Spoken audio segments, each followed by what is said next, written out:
deadly 6.8 magnitude earthquake in Morocco has left thousands dead and many thousands of others injured and stranded. Among the stranded are more than 400 Israelis, and efforts are underway to bring the Israelis home. At the same time, Israel is preparing to send humanitarian and a rescue delegation to Morocco and is waiting on the green light to dispatch its planes. The Friday night quake had a magnitude of 6.8 with an epicenter some 45 miles southwest of Marrakesh. Dead and injured are still being pulled from the rubble. Prime Minister Netanyahu tweeted that he had instructed all ministries and forces to assist as needed to the Moroccan people, including preparations for sending a rescue and a relief mission to the area. Israel is waiting on the green light from Morocco to dispatch its planes. President Herzog said, "On behalf of the people of Israel, I send deepest condolences to His Majesty King Mohammed VI and all of the people of Morocco for the tragic loss of life." Defense Minister Gallant spoke with his Moroccan counterpart and said, "A significant part of the Abraham Accords is our commitment to stand by our partners during difficult times." Gallant said the State of Israel is prepared to assist the Kingdom of Morocco. According to information available to the Foreign Ministry, there were 479 Israeli citizens in Morocco at the time of the earthquake. All of them were accounted for by this morning. The insurance company Passport Card secured a plane to travel from Israel to Casablanca on Sunday, accompanied by a rescue team and a medical delegation from Magen David Adom. The aircraft would bring Israelis insured by the company back to Israel. And joining us now with more on the devastating earthquake in Morocco is reporter and analyst Amin Ayoub, live from Rabat. Amin, horrible scenes from the earthquake and the deadly impact around Marrakesh. What's the latest that you have heard, and have you heard from your loved ones? Yes, as I'm in Rabat and most of my family in Rabat, the impact was not felt like it was felt in the Marrakesh outskirts. Actually, from the pictures we saw and the videos from media and from people who were there at the time, the impact was high, especially on the rural areas. Around 2,000 people were declared to be dead today, and I'm expecting that it will be more within the next days as they're trying to search for more people. Yes, I assume we'll see the numbers rising in the coming days. Now, we know that Israel is ready to go with rescue teams and aid. So far, no green light to fly the teams to the area. Are international teams arriving, and will an Israeli team be welcome, in your view? Yes, of course, an Israeli team will be welcome if it's needed. Right now, under the leadership of the King Mohammed VI, he gave his instructions to the royal forces, which is the Moroccan military, who's actually managing the whole situation with the help of the Ministry of Interior and the firefighters, who are actually managing the whole situation for now. Many other countries actually offered help, including the countries in Europe, France, Spain, but nothing official actually came from Morocco to accept outside help for now. I mean, there were over 400 Israelis in Marrakesh at the time of the quake, and they will be evacuated. From what you have heard now, extensive damage in the Jewish quarter in Marrakesh. Is anything like that happening? Well, from people who were actually at a couple of synagogues, we can.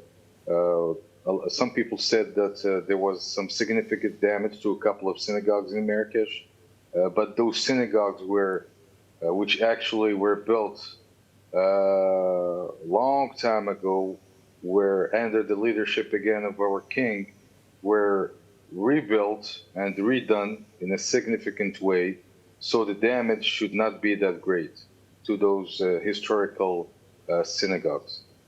That's good to hear. Now, Morocco has, a history of earthquakes. Will the kingdom be able to quickly recover from the devastation? How ready is Morocco really to deal with such a situation? We saw Turkey like 6 months ago. How ready is Morocco here?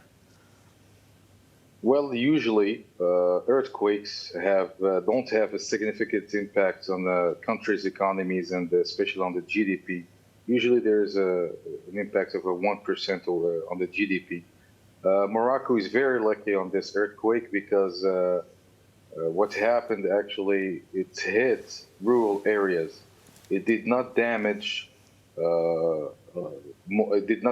big cities. It did not damage manufacturing plants or railroads or roads.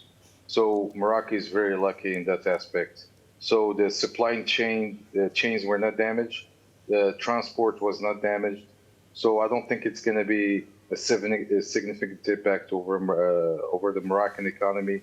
And I think that Morocco will recover soon. Really, you mentioned railways. There was another development impacting the region with the Biden announcement in New Delhi of the rail link connecting India to Europe via Israel and the Middle East. How important, and also the announcement? Yeah, this is a very important announcement, especially for Israel. Israel being included on that corridor, as we can call it, is very important, especially having Saudi Arabia, the UAE, and Jordan on the same corridor. So it's very important for Israel. And actually, this shows, as I spoke before in your studios, about the upcoming normalization with Saudi Arabia. Yes, obviously, we spoke about it here in our studios. Amin, thank you so much for joining us today, and only good news to you there in Morocco. Thank you.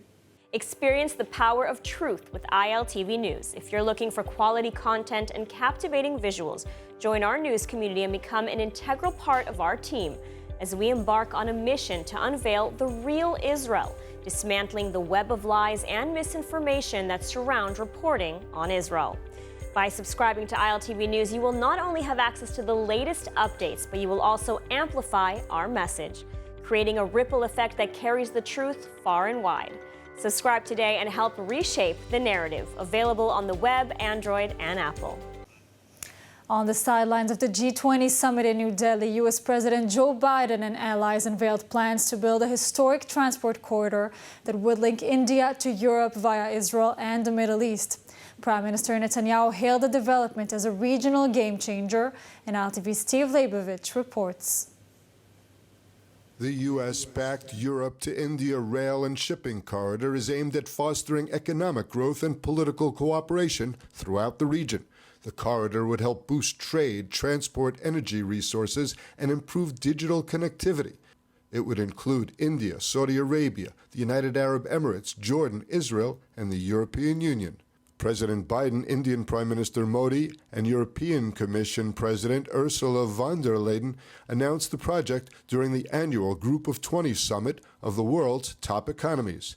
It's part of an initiative called the Partnership for Global Infrastructure Investment. The United States will work with our partners to invest in economic corridors. In practice, it means we're focusing on regional infrastructure projects that deliver results across multiple countries and in multiple sectors. This is nothing but historic. It will be the most direct connection to date between India, the Arabian Gulf, and Europe, with a rail link that will make trade between India and Europe 40% faster, with an electricity cable and a clean hydrogen pipeline to foster clean energy trade between Asia, the Middle East, and Europe. Prime Minister Netanyahu hailed the announcement, saying Israel is at the center of the unprecedented international project which will connect infrastructures between Europe and Asia. זה מתחיל בהודו, עובר דרך איחוד האמירויות, ערב הסעודית, ירדן, ישראל, ומגיע לאירופה. ואני שמח לבשר לכם, אזרחי ישראל, שהמדינה שלנו, מדינת ישראל, תהווה צומת מרכזי במסדרון הכלכלי הזה.